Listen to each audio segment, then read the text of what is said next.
Halo semuanya, perkenalkan saya Yuliana Umbulado dengan NIM 231229192.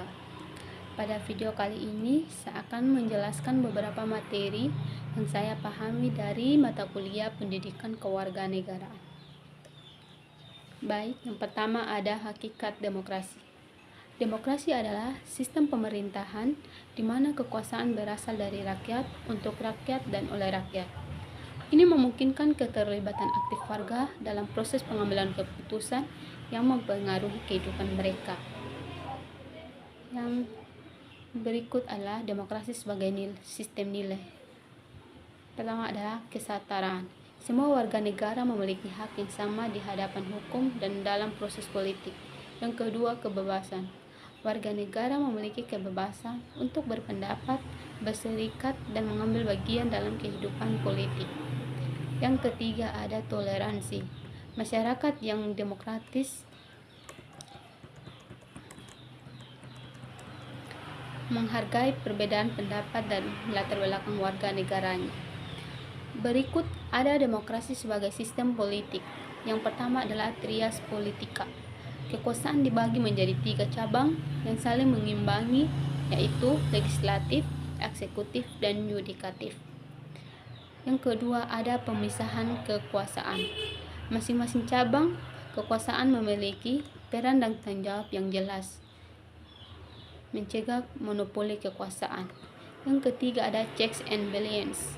Sistem saling mengawasi dan mengimbangi di antara cabang-cabang kekuasaan untuk mencegah penyalahgunaan wewenang. Berikutnya ada pemilu dan sistem perwakilan. Yang pertama adalah pemilihan. Warga negara memiliki wakil mereka melalui pemilu yang bebas dan adil. Yang kedua ada perwakilan. Wakil terpilih menyuarakan kepentingan konstituen dan membuat kebijakan. Yang ketiga ada akuntabilitas. Wakil terpilih harus bertanggung jawab dan dapat dimintai pertanggungjawaban oleh pemilih. Berikutnya ada peran masyarakat dalam demokrasi. Yang pertama adalah pemantauan. Masyarakat memonitor kinerja pemerintah dan penyelenggara negara. Yang kedua ada advokasi. Masyarakat memperjuangkan hak-hak dan kepentingan mereka. Ketiga ada partisipasi. Masyarakat terlibat aktif dalam proses pengambilan keputusan.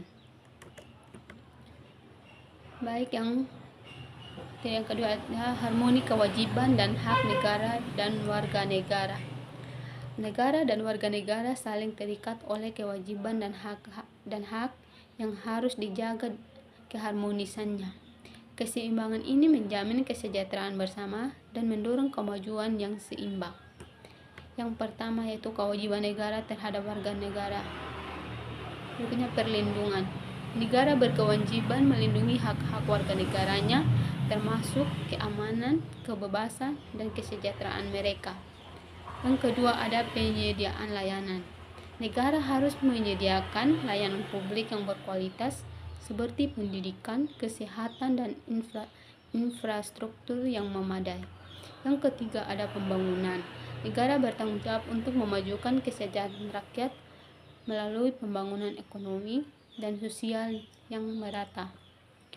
Yang berikut ada hak warga negara terhadap negara. Yang pertama yaitu hak sipil, hak ekonomi, dan hak sosial.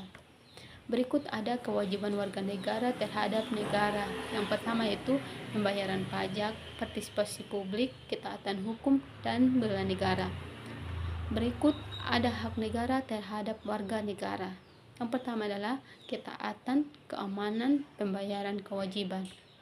Berikut ada keseimbangan kewajiban dan hak. Yang pertama yaitu kolaborasi, keseimbangan, dan kesejahteraan bersama.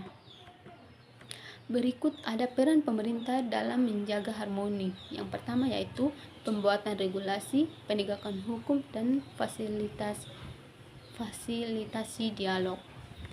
Baik, kesimpulannya yaitu kewajiban dan hak negara serta warga negara harus seimbang dan saling melengkapi untuk menciptakan harmoni dan kemajuan bersama. Rekomendasinya yaitu pemerintah harus terus memperbarui regulasi, menegakkan hukum secara adil, dan memfasilitasi dialog dengan warga negara. Baik, yang berikutnya ada menjadi warga negara yang baik dan terdidik. Menjadi warga negara yang baik dan terdidik di dalam masyarakat demokrasi adalah kunci untuk membangun negara yang adil dan makmur. Hal ini mencakup pemahaman akan hak dan kewajiban, partisipasi aktif dalam proses demokrasi, dan kontribusi dan pembangunan masyarakat. Berikut, yang pertama adalah pemahaman hak dan kewajiban warga negara. Hak-hak yang pertama ada hak-hak konstitusional, yang kedua ada kewajiban kewarganegaraan, yang ketiga ada keseimbangan dan kewajiban. Berikut ada partisipasi aktif dalam proses demokrasi. Yang pertama adalah pemilihan umum, yang kedua ada keterlibatan masyarakat, dan yang ketiga ada pengawasan publik. Berikut ada kontribusi dalam pembangunan masyarakat dan negara. Yang pertama yaitu pembangunan infrastruktur, yaitu berpartisipasi dalam pembangunan infrastruktur seperti jalan, jembatan, dan fasilitas umum yang memperkuat perekonomian dan kesejahteraan masyarakat. Yang kedua ada pelayanan publik, dan yang ketiga ada inovasi dan kreativitas. Berikut menghargai keberagaman dan toleransi. Yang pertama yaitu saling menghormati, interaksi sosial, dan kerjasama. Berikut ada juga kepedulian terhadap isu sosial dan lingkungan. Yang pertama yaitu peduli sosial, peduli lingkungan, dan kepekaan terhadap isu. Berikut ada pengembangan diri melalui pendidikan. Yang pertama yaitu pendidikan formal, yang kedua ada pembelajaran sepanjang hayat, dan berikut ada pengembangan diri. Berikutnya ada mewujudkan masyarakat yang adil dan makmur. Yang pertama hak dan kewajiban, partisipasi aktif, dan kontribusi nyata. Berikut kewarganegaraan, yaitu membentuk tata sikap dan nilai. Kewarganegaraan adalah fondasi penting dalam membentuk tata sikap dan nilai yang dibutuhkan untuk membangun masyarakat yang harmonis dan maju. Dengan menghargai kebinekaan, memiliki kemampuan bekerja sama, sifat amanah, kepekaan sosial, dan kecintaan dan pada masyarakat serta negara. Warga negara dapat berkontribusi secara positif. Yang pertama yaitu menghargai kebinekaan, yaitu keberagaman budaya. Kedua adalah persatuan dan dalam perbedaan. Yang ketiga adalah toleransi dan empati. Yang berikut ada kemampuan bekerja sama. Yang pertama yaitu kolaborasi, yang kedua komunikasi, yang ketiga pemecahan masalah, dan yang keempat kepemimpinan. Berikut ada sifat amanah. Yang pertama yaitu integritas, tanggung jawab, akuntabilitas, dan kepercayaan. Berikut ada kepekaan sosial. Yang pertama empati, kepedulian, partisipasi aktif, dan keadilan sosial. Yang berikut ada kecintaan tinggi terhadap masyarakat. Yang pertama yaitu membangun hubungan, yang kedua berkontribusi aktif, dan yang ketiga menjaga keharmonisan. Yang berikut ada kecintaan tinggi terhadap bangsa dan negara Indonesia. Yang pertama yaitu nasionalisme, yaitu memiliki rasa cinta dan kebanggaan terhadap tanah air Indonesia. Yang kedua yaitu patriotisme, yaitu siap berkorban demi kemajuan dan kemakmuran Indonesia. Yang ketiga adalah pengabdian, bekerja keras dan berkontribusi untuk kemajuan bangsa Indonesia. Yang berikut ada otonomi daerah, keseimbangan, persatuan, dan kemandirian. Otonomi daerah adalah konsep yang menyeimbangkan persatuan nasional dengan kemandirian daerah. Hal ini memungkinkan daerah untuk mengelola pengembangan potensinya sendiri, namun tetap dalam bingkai kesatuan Indonesia. Yang pertama ada dinamika pelaksanaan otonomi daerah. Pertama itu desentralisasi. Yang kedua adalah pembagian kewenangan. Yang ketiga adalah peningkatan kapasitas daerah. Yang berikut adalah tantangan otonomi daerah. Yang pertama adalah kesenjangan kapasitas, yang kedua konflik kepentingan, dan yang ketiga adalah konflik. Yang berikut adalah peran pemerintah pusat. Yang pertama ada koordinasi dan pembinaan, yang kedua ada pengawasan dan evaluasi, yang ketiga ada fasilitas dan dukungan, yang keempat ada pengakuan dan pembagian kewenangan. Berikut hubungan pusat daerah. Yang pertama ada koordinasi, kedua kementerian, dan yang kedua adalah kemitraan, dan ketiga adalah keselarasan. Berikut ada peran serta masyarakat. Yang pertama adalah peran serta masyarakat, yang kedua adalah transparansi, ketiga perbedaan, yang keempat kolaborasi. Yang berikut ada isu-isu krusial. Pertama adalah desentralisasi fiskal, yang kedua kapasitas kelembagaan, ketiga disparitas pembangunan, dan keempat ada peran pemimpin daerah. Berikut ada juga harapan untuk masa depan. Yang pertama adalah keseimbangan pembangunan, yang kedua inovasi daerah, ketiga kesejahteraan rakyat, dan keempat persatuan bangsa. Berikut